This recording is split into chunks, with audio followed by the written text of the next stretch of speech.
Welcome to Meet in the Middle with Sam Collins and Norman Papoose. Today we are at the Park Board of Trustees building in Galveston with Kelly Schaun. Kelly is the Executive Director of Galveston Island's Park Board of Trustees. She oversees an organization with excess of $30 million and 300 employees. Welcome to Meet in the Middle. Glad to be here and glad to have you here. So, Kelly, when we speak to people, frequently they go, Park Board of Trustees, don't we have a Parks Department in City Hall? And I try to explain to them, why the Parks Department, the Park Board of Trustees exists and how it was made by an act of the legislature back in 1962, Babe Schwartz and all that.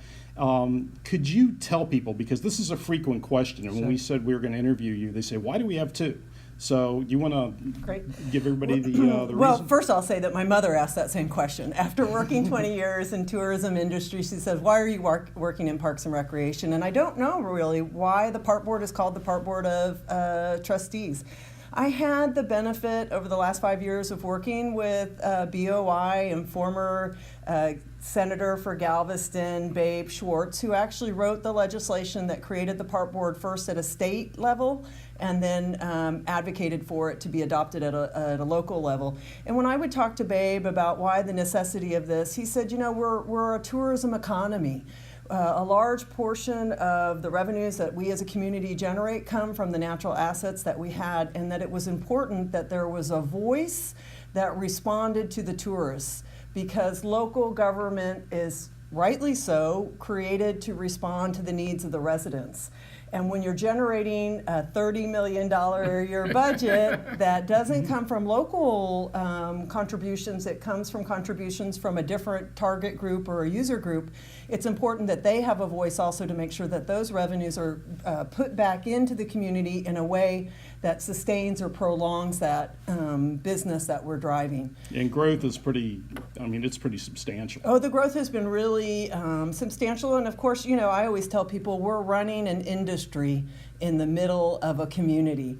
And we don't have a smokestack, but we've definitely got impacts. And you've got positive impacts in the form of job creation and money being spent, outside money. It's not money we're moving around in our community ourselves. It's money that we're bringing in from the outside. But with that also, you've got other impacts, negative impacts, which are the things I think that people are beginning to feel. The density of tourism here, the increase in pricing because we can get more out of visitors than we can get for locals. And those are challenges that all of my colleagues across the state face. But we're the only ones doing it under the guise of the Park Board of Trustees. Got it. Well, that leads into our question about many individuals don't understand exactly how you're funded. So if you could dig a little deeper to explain exactly how the Park Board is funded and how that benefits the property owners here in Galveston. Sure. The Park Board receives no property or sales tax. Most local governments are funded specifically through sales tax or property tax. The Park Board receives what I call value-added taxes, and so those come through hotel occupancy tax. I think it's important to remind your viewers that the hotel tax is a single segment tax, and I don't know about you, but I remember those cartoons that we watched when we were growing up, equal taxation and representation. Right. Hotel tax is not equal. It's the retail doesn't pay it, the restaurants don't pay it, the attractions don't pay it. It's specifically for the hotel industry. And so that generates in our community, for every dollar on a hotel room that's spent, 15 cents that's generated in hotel tax. And that's redistributed in our community in specific restricted manners. And part of that comes to the Park Board. Part of it goes to pay the bonds on the convention center, and part of it goes to the great state of Texas. And a very small portion of it stays with City Council to allocate to local non-for-profit groups that work in arts and community, like the Artist Boat or the Opera House of the Galveston Historic Foundation. So 60% of our budget comes through the hotel occupancy tax, and last year that generated about $12 million that we worked with. And then the other funding that we get is what's called the beach user fees, and those are the admission fees to get to the coast. And so if you've parked in Stewart Beach, East Beach, on the seawall, or at Delanera, those revenues are generated for reinvestment back onto the coast. Most recently, we've opened up a third area that we create money, and I call that OTM. You might recognize that as other people's money, OPM, excuse Yeah, me. OPM. OPM. Yeah. And we're doing that through grant opportunities because Galveston is the most densely populated community on the Texas coast. And we're receiving upwards of 7 million visitors a year in a community of 50,000 people. We need a little bit of extra help. And there's resources out there through GOMESA, which is the money that's generated by offshore drilling to maintain the environment in the coast. There, of course, is the Natural Resource Disaster Act, which is the money that comes through for the Deep Horizon oil spill or the Texas Right. City Y oil spill. We've been very successful in garnering those resources. And right now, about a third of our resources are coming from outside grants that we're gaining. And So that revenue supports a lot that goes on in Galveston, that if that revenue was not here, it would have to come out of property taxes Yes. or increased sales taxes. Yes. So the reality is, and we can't really put a number on it, is that because of the efforts of the park board, the additional revenues that come on the island through tourism actually serve as not a lid, but kind of a counterforce to the rate of property tax. Let's talk about that in a different way if we Okay, could. sure. So one of the things that I think first is that we're getting all these resources to be able to manage an industry and not hopefully put a lot of that burden back on the city, although I know the city takes a lot of that management responsibility. We are currently managing 60% of the city of Galveston's assets in parks and recreation. If we weren't managing those with the fees that the visitors generate, then those costs of maintaining those properties, East Beach, Stewart Beach, Seawall, Delanera, would fall back on us as taxpayers. Then we also offset in the sense that while the city doesn't necessarily benefit directly from the hotel occupancy tax, they don't take it and administrate it, they benefit from the sales tax. Right. And think about how much sales tax 7 million visitors generates in comparison to the 50,000 of us that stay here. Let me just get out that last piece then. And so I think one of the things that we do is that we help to lift the sales tax in general so that burden on us as citizens is reduced on our property tax. And the more we can lift the sales tax, the more that's going to help to offset the property tax. In general, though, we claim that through the property taxes that businesses here on the island make, who are tourism-oriented businesses and are here because of that foot traffic, and the sales tax that we're carrying, or tourism, not the park board, tourism is generating about 50% of the general fund. And if you had to take that money out of every Galveston homeowner and put No. it back in City Hall so that we could do the work that we need collectively as a community to do it, everybody would be paying about $3,500 more. And I don't know about your property taxes, but mine are about the top of where I want them to be. I know very well about my property taxes, but there's another quick aspect of this, Sure. and I don't know if it's still on, but when I was on council, our parks department was not funded by taxpayers at all. Well, it was funded roundabout. It was funded through IDC. Right. That was where they got it. So it didn't really come out of the general fund. It came through IDC. Their line item, as far as general fund goes, was zero. And who's producing that IDC money in your estimation? Sales tax. Sales tax. Yeah, additional sales tax. Yeah. So if we That didn't bumped up. have that 7 million people of foot traffic coming through, there would be a lot of things that we would have to foot the bill for that might, as such a small community, might be difficult. Yeah. I think before we end this segment, people would like to know a little more about your background. So how did you get here to the island, and a little more about yourself? So I'm from Texas. My family is from Kerrville, outside of San Antone, Texas. And when I was young, I was raised on Love Boat and Fantasy Island. I don't know if you remember the Friday night lineup, and I decided that that's the job I wanted. It sounded so exotic to be able to go off and figure out. What was her people's- name? The girl. Julie. Julie. Had such a crush on Julie. So I went to school up the road at University of Houston in the Conrad Hilton School of Hospitality Management. However, I am second generation Peace Corps volunteers. Both my parents were Peace Corps volunteers. And so when I got done with U of H undergraduate, I went into Peace Corps and I got assigned to the Dominican Republic, which is in the Caribbean, which is a tourism economy, no doubt about it. I did 2 years of service, which was really great. Working in grassroots community development really gave me some of the skills that I've used today. I'm a good networker. I can talk to a tree. And I'm what I call a facilitator. In the park board, I'm not leading the ideas, I'm facilitating them. Our community committees, our board is who's visualizing where we're going, and my job is to make that happen. And a lot of those skills I learned as a Peace Corps volunteer. Coming out of that, I happened to fall in with a gentleman who owns Punta Cana. If anybody's traveled to the Caribbean, Punta Cana is a premier destination. He's actually the owner of that. When I started working with him, we had 4,000 hotel rooms in the destination. When I left, we had 40,000 hotel rooms in the destination. And my job was to be the community and environmental liaison. I was responsible for all the environmental permitting, for the beaches, for the schools, for the hospitals, because in a poor developing country, it's not the government that provides those services. And It's may the I private say, sector. may I say you know, I have a lot of things that like economic development drives me crazy, and one, you know, just like economic impact. And one of the reasons economic development drives me crazy is because that term was created to describe what you're doing. If you need an economy, you need a labor force, you need healthcare, you need transportation, you need infrastructure, you need all that. That is economic development. Some of the stuff that goes on here, they throw the word economic development on it, and it's not. You know, but everything you just described, that's economic development.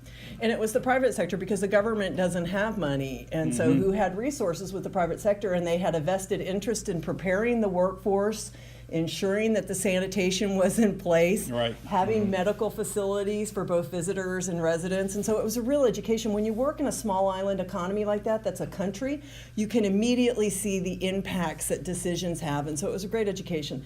However, and then I came back to UT, I got a master's in planning, community and regional planning. I was really interested in how do you develop tourism not from a commercial activity, but for the benefit of the larger community? How do you make sure that those resources trickle down outside of the hotels and get into the hands of the small mom and pop businesses? That really is what makes tourism. It's nice to have the San Luis and the Galveston courses are wonderful facilities, but people come for the beaches, they come for the amazing food, they come for the opera house, they come for other things that's not a hotel room on the beach. So tourism can really be an opportunity to benefit everyone.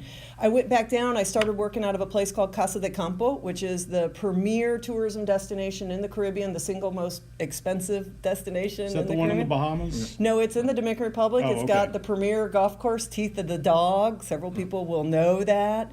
And about the time my daughter came home and could recite the Dominican national anthem, I said, bleep, time to go. Oh my gosh. Now, how did you hear about Galveston?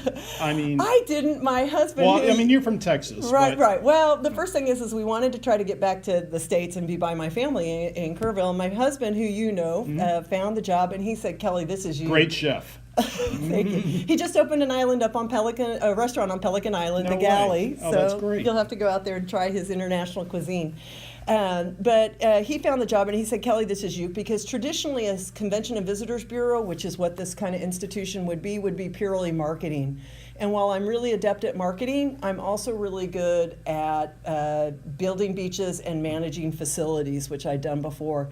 And they'd had a hard time finding somebody that could not only do the promotion, but could turn around and crank up the beach nourishment and the beach cleaning. And that was a set of skills that I had. And so they offered me the job, and several of my colleagues said, because this was right after Ike, is there something down there? Where are you going, Kelly? After Well, like, that's probably the best time. I mean, It makes me You look have like nowhere a to rock go? star, Sam. yeah, nowhere to go but up. she bought at the bottom. Yeah, exactly. Sell at the top. Now, you know, one of the things before we go on, you know, you came here, and I'm sure you had an education about Galveston life and all that. But you know, before we move on, I want to cover one thing that every Galvestonian will relate to, and I know it played a major role in your first few years. Seaweed. I had never seen seaweed like that. I had barely seen. I've been in the Rockies in the middle of winter. I'd barely seen snow that deep.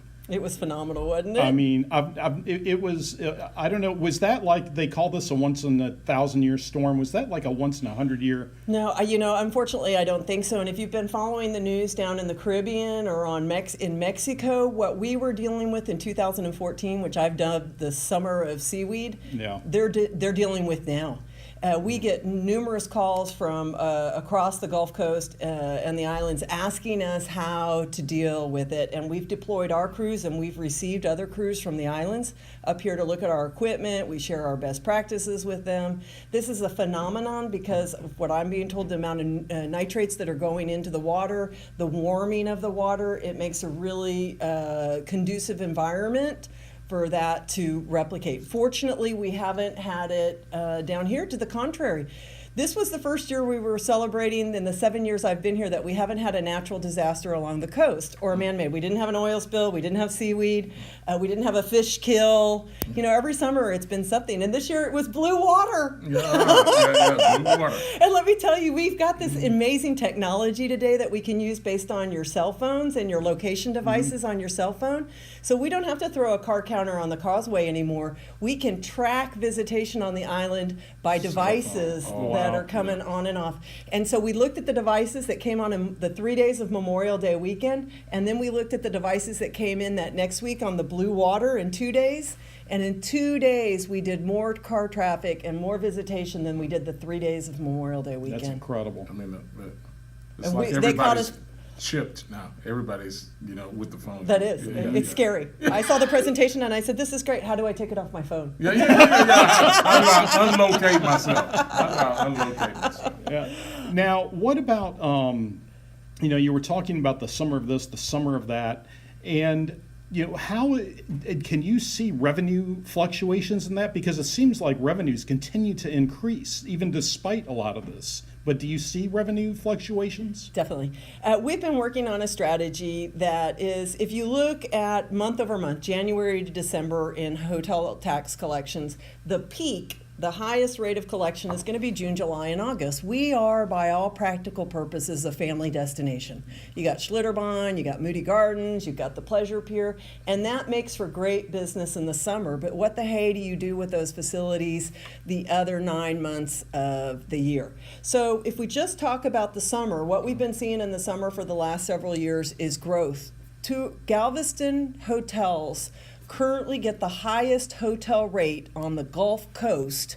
I'm talking Gulf Shores, Alabama, I'm talking Destin, I'm talking Panama City, and Well, especially Panama City now. right? Corpus and Port Aransas, and our rates are higher in the summer because we get these reports from a third-party vendor than anybody else along the Gulf Coast. And before we started, my chairman is in here, and we talked a little bit about we feel in the industry summer's capped out. Our product can't demand more than $400 a night Right. in the summer. Well, it always boggled my mind coming from the Northeast, where you go to the shore and developers just gobble it up. And when my first week in here, she took me to the West End, and there were cows grazing, next Right. to the shore. And I was like, "You got to be kidding me! You're an hour from the fourth largest city in America." So let's talk about that in the second segment, but let me go through the hot tax real quick. And so our strategy is the fluctuations we see in the summer are, does it rain on 4th of July weekend? Does it rain on Memorial Day weekend? And if that's the case, those are big hits for businesses because those are bomb days. They're making lots of money for everyone.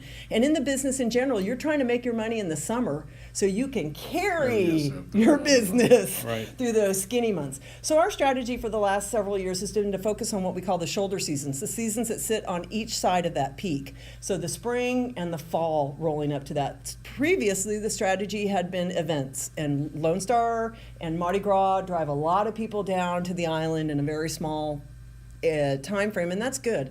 We've been cultivating ideas that we think align better with the community. For example, we've got a task force working right now on boating and recreational fishing.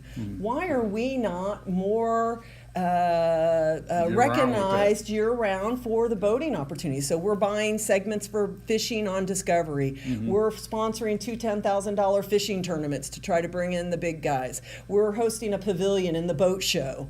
You know, we're going to start speaking to that group of people. The other one we're talking to is the birders. And, you know, everybody kind of puffs at the birders, but there's a market there. And we've got one of the top 5 destinations in the world sitting on Bolivar, and I happen to know there's not a lot of hotels over there. So we think that can grow. We've been growing Christmas. We're making big investments in the holiday season. This year, you'll see us light up all of downtown together with Mitchell Properties and others who are invested in that. And we're working on the historic and cultural aspect. This year, we'll come out with a museum pass that for one pass, you can get into all the museums on the island. And so those products will start talking to groups who aren't families so that we can bring down the millennials, we can bring down the empty nesters and build that business. And that we have seen fluctuations. For the winter campaign that we've been running for 5 years now, we've increased the revenues by 102% over that one period from 5 years ago till today. And that's a significant increase. It still doesn't look like summer, but it's moving up. And the other area that we're really pushing on is the spring to bring those revenues up. One part of it, the strategy, is speaking to leisure. The other is the convention center and booking business in. Okay, great. Sam, you want to take us out? Yeah, one thing I want to thank Kelly for is when you said millennials, you pointed to me, and empty nesters, you pointed to Norman. So we want to thank you for joining us on Meet in the Middle. Sam Collins, Norman Papoose with Kelly DeShawn. We'll be back in just a minute.